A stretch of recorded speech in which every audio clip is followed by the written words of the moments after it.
Назар торопился по мокрым от дождя улицам, торопливость гнала его вперед. Промокший и отчаявшийся, он схватил соседа за руку, адреналин бурлил, когда они мчались к гаражу. Впереди маячило обещание безопасности, но надвигающиеся тени шептали о хаосе. Они не знали, что течение судьбы меняется, угрожая всему, чем они дорожили. Весла погрузились в воду, создавая каскад капель, когда они выныривали. Лодка плыла по знакомой городской улице, и это было похоже на сказку. Назар осознавал реальность происходящего, но в то же время восхищался тем, что его окружало.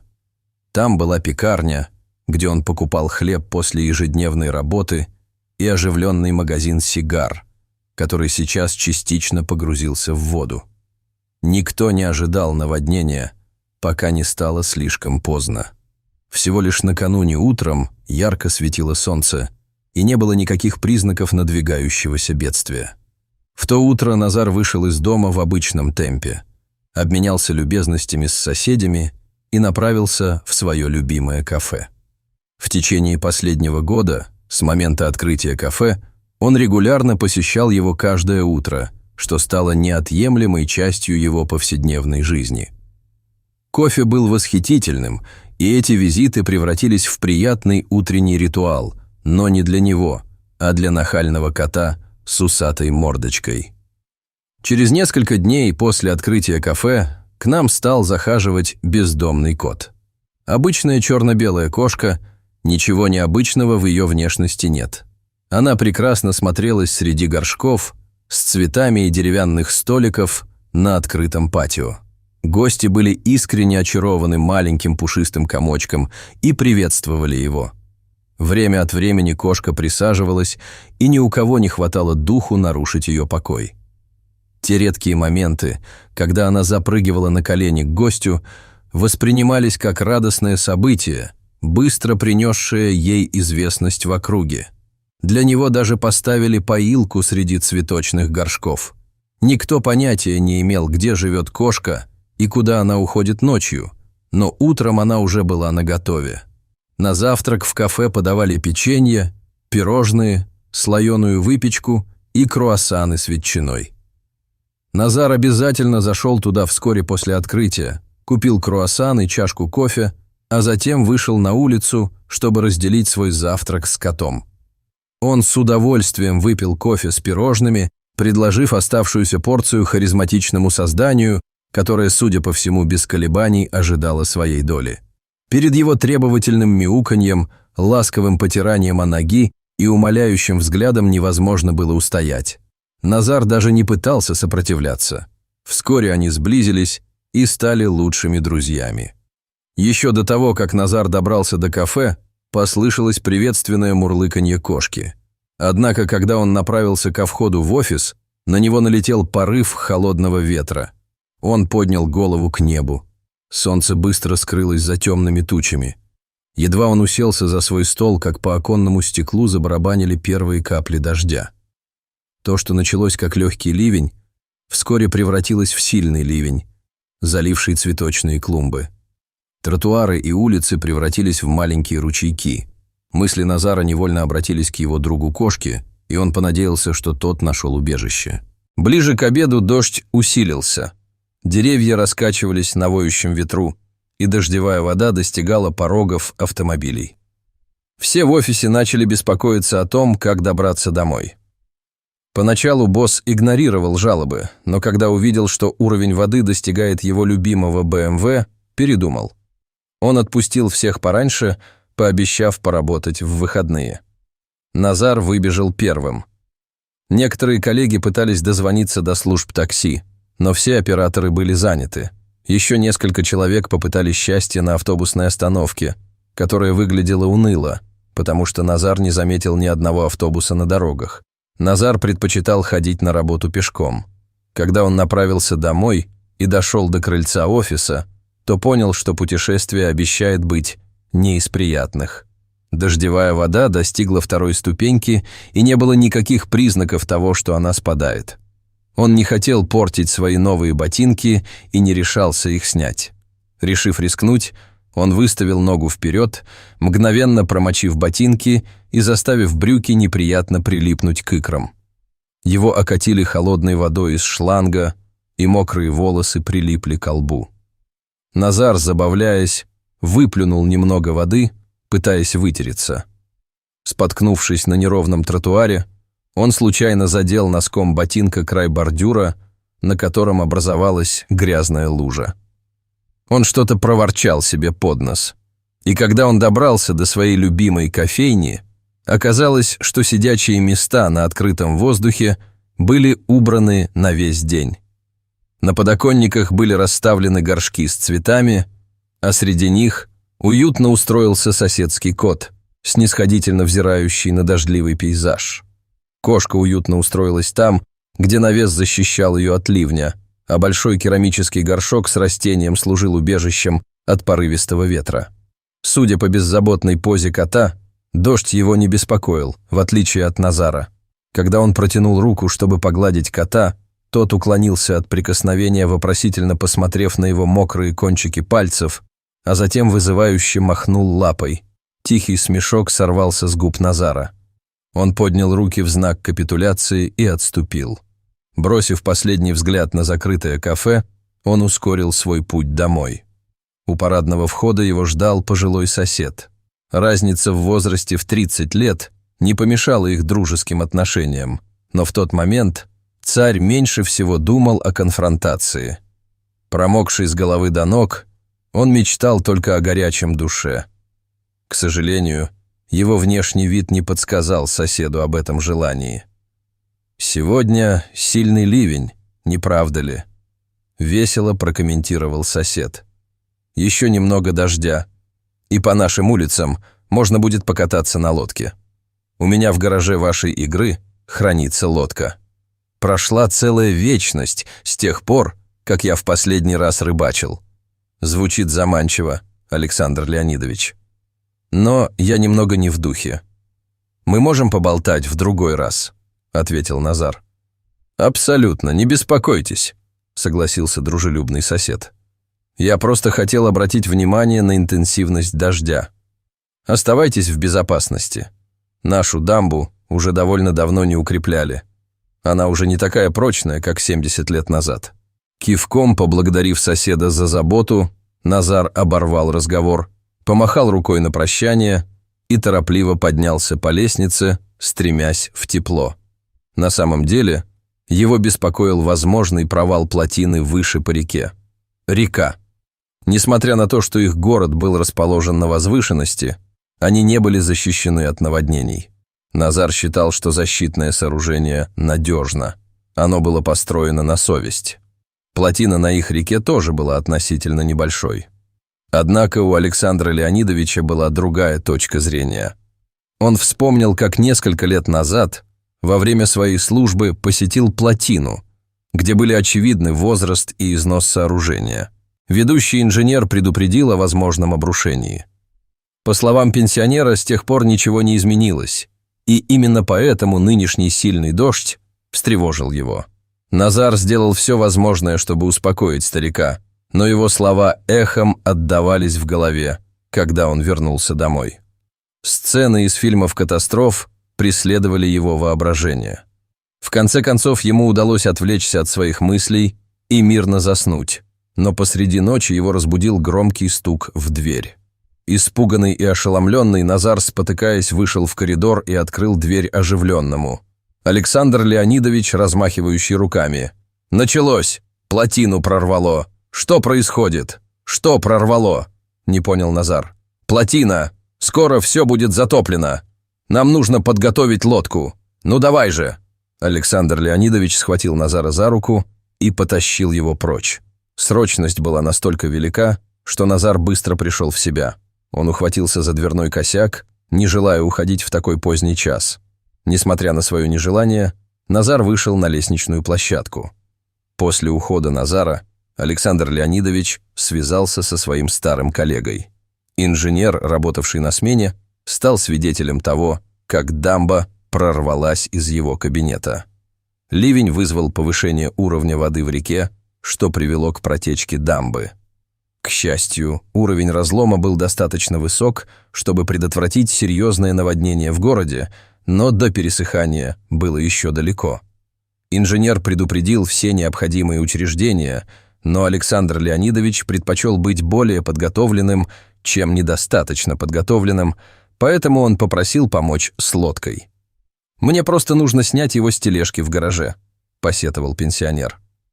«Обычно я езжу на рыбалку со своими приятелями. Вдвоем разгружать его легче, но в одиночку это для меня непосильно». Назар понял, что проще помочь соседу, чем объяснять, почему он не может. Устало вздохнув, он натянул куртку, сменил слипоны на теннисные туфли и начал спуск. Спустившись на расстояние вытянутой руки, он заметил высокие резиновые сапоги соседа.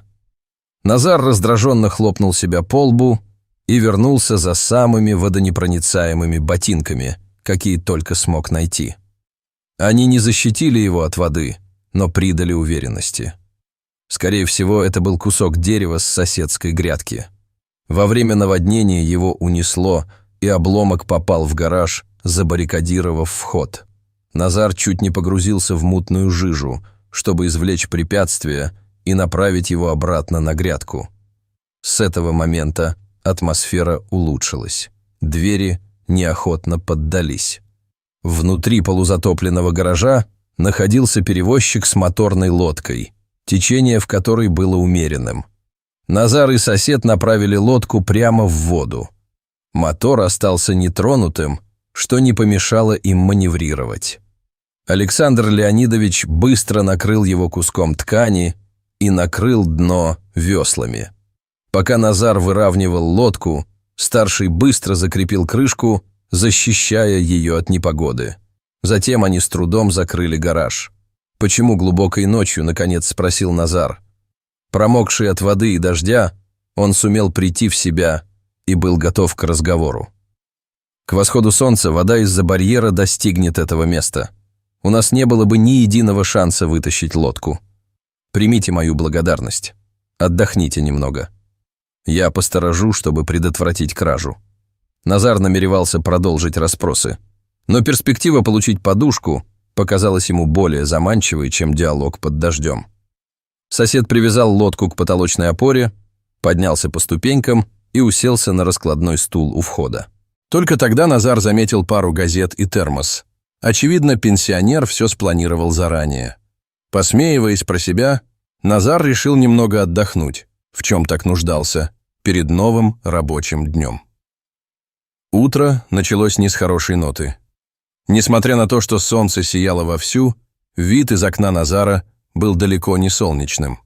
Задние дворы были скрыты мрачной мутной водой, которая заливала скамейки и доходила до окон припаркованных рядом автомобилей.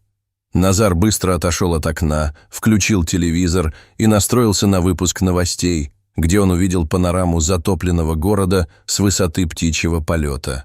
В некоторых районах ситуация была немного лучше, например, в их доме на возвышенности. Однако низменным районам повезло меньше. Целые кварталы домов были практически затоплены, и люди спасались на вертолетах. Мудрый Александр Леонидович в очередной раз доказал свою правоту.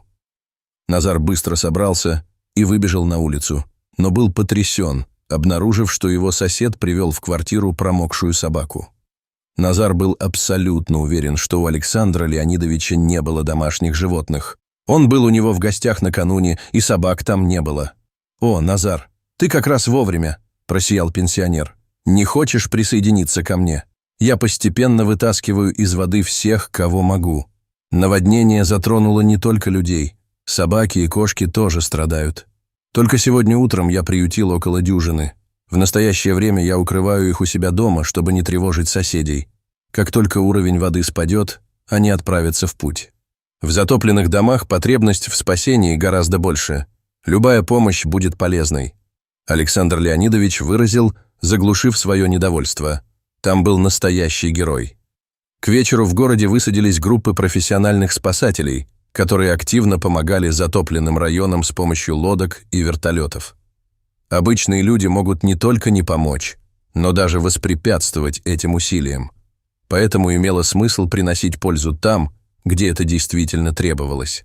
Кошки и собаки тоже были живыми существами. Кто они такие, чтобы определять свою судьбу? Направляясь к лестнице, Назар почувствовал себя неловко. Он понял, что сказал что-то невнимательное. Животные и люди в равной степени заслуживают жизни. Он осознал, что у него хорошие отношения с животными. Вспомним историю о коте из местного кафе. Его отношения с Низаром переросли в настоящую дружбу. Затем, как удар под дых, он вспомнил о коте. Сотрудники кафе оставили его на подоконнике всего за день до этого. Поскольку уровень воды за ночь значительно повысился, а также учитывая низкую высоту подоконников, существо, вероятно, не могло выбраться самостоятельно. «Держитесь!» — крикнул Назар своим согражданам, прежде чем быстро спуститься по лестнице. Вода начала прибывать, но высокий фундамент предотвратил полное затопление, лишь сделав все вокруг сырым. Неподалеку, привязанная к входу, покачивалась на волнах лодка, в которой сидел Александр Леонидович. «Я присоединяюсь к вам, но сначала нам нужно проверить кафе примерно в 3 кварталах отсюда», — предложил он. Пожилой мужчина не стал спорить. Но из-за опасений зацепить что-то или кого-то единственный двигатель не был установлен. Поэтому они полагались на человека, который гребет. К тому времени, как они добрались до места назначения, они уже спасли 2 кошек, застрявших на дереве, и нашли собаку, которая каким-то образом забралась на трансформаторную будку и осталась невредимой. Назару казалось, что он находится в городе, похожем на его собственный, но пугающе незнакомым. Он с недоумением смотрел на некогда знакомые улицы, по которым ходил ежедневно. По мере того, как лодка приближалась к кафе, его надежда найти кота в целости и сохранности росла. Заведения вдоль улицы были построены на небольшом возвышении, что в некоторой степени защищало их от сильного воздействия воды. Но его настроение резко упало, когда в поле зрения появилось кафе. Низкие подоконники были полностью погружены в воду, и над линией воды виднелось лишь несколько прискорбно низкорослых веток растений. Кота возле кафе не было видно. Несмотря на то, что Назар осмотрел окрестности и попытался его выманить, усилия не принесли никаких результатов. Александр Леонидович мягко положил руку Назару на плечо в знак молчаливой солидарности, предлагая идти дальше. Хотя они не смогли спасти кошку из кафе, многие другие животные отчаянно нуждались в помощи. Хотя Назар и был опечален, он кивнул в знак согласия и осторожно направил лодку прочь. Подъехав к дому, Назар заметил животное возле машины и сразу же направил лодку в его сторону. Через несколько секунд он интуитивно почувствовал, что кошка поразительно похожа на их друга из кафе. Он начал грести сильнее. Кошка каким-то образом держалась за дверную ручку более крупной машины, по-видимому, довольно долго. Ее некогда настойчивое, громкое мяуканье исчезло. Обезвоженная и измученная, она могла издавать только тихие, жалобные крики. Назар скользнул в непосредственной близости, протянул руки и вытащил животное из-под его конечностей. Кошка не смогла справиться с ситуацией. Пытаясь ухватиться за ручку машины, она замерла и не сдвинулась с места, боясь упасть обратно в воду. Когда они выманили его из единственного безопасного места, которое оно знало, существо начало бороться. Всеми своими конечностями оно попыталось вцепиться в машину, но его когти соскользнули с полированной поверхности. Назар быстро опустил животное в лодку. Полностью промокший кот утратил всю свою привлекательность. В нем больше не было ни высокомерия, ни отваги. Ужас животного был почти осязаемым. Назар решил временно забрать животное домой. По прибытии он первым делом отнес кошку в свою гостиную, вытер ее мягкой тканью и поставил перед тарелкой с сосисками на кухне. Животное не проявило интереса к еде, но он предположил, что аппетитный аромат снимет напряжение. Оставив кошку в доме, он вернулся, чтобы помочь соседу. Вместе они совершили еще несколько поездок, спасая различных животных, и даже помогли женщине, которая работала допоздна, благополучно вернуться домой. Со временем жилище Александра Леонидовича превратилось в зону боевых действий. Кошки заняли шкафы, полки и спинки диванов. Собаки заняли все этажи. Перепуганные животные набросились друг на друга, лая, визжа, рыча и пуская в ход когти. Сам пенсионер был не в восторге от создавшегося хаоса, но понимал, что у этих животных не было другого убежища от наводнения. Чтобы помочь своему соседу, Назар связался со всеми приютами и группами защиты животных в соседних районах, которые не пострадали от воды. К счастью, их усилия окупились. Любители животных прибыли на автобусе, заполненном комфортабельными перевозчиками. Александр Леонидович и Назар старательно переводили животных, пока не стемнело. Пенсионер оставил себе только собаку, которая долгое время жила в их доме, и самую миролюбивую из кошек. «Мне будет с кем поговорить», — радостно заявил он. Назар вернулся домой после захода солнца. Он включил свет, но не смог обнаружить кота на кухне. Колбаса была съедена, чему Назар был рад. Кот был обнаружен в спальне, забившемся под кровать. В его испуганных глазах отражался свет. Назар пытался успокоить питомца, но его попытки не были услышаны. Он оставил кота в покое, надеясь, что к рассвету тот почувствует себя лучше и добровольно выйдет на улицу.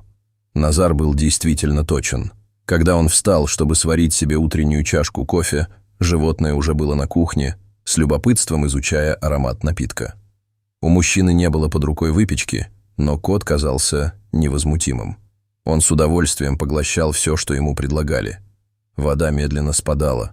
Только через 3 дня люди смогли передвигаться без того, чтобы не промокнуть по пояс. В нижних этажах их домов вода стояла больше недели. Когда стало возвращаться к нормальной жизни и местное кафе вновь открылось, Назар задумался о том, чтобы вернуть кошку в ее прежнее пристанище.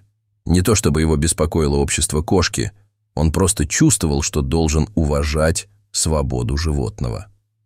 Однажды утром, обнаружив кошку возле кофеварки, Назар поделился с ней своими намерениями.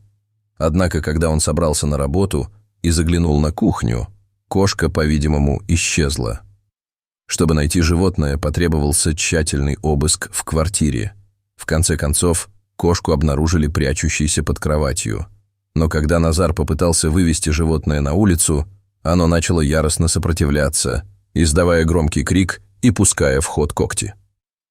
«Похоже, он не готов уходить», — отметил таинственно появившийся Александр Леонидович. «Вы хотите присвоить ему какое-нибудь имя?» «Ему». «Полагаю, самое время», — усмехнулся Назар. Отпустив кота, он тут же вернулся на свое любимое место на кухне, устроился рядом с кофейными зернами, затаив обиду. Оказалось, что кошка была не столько завсегдатаем кафе, сколько поклонником аромата кофе. И это было то, чем она могла наслаждаться и дома.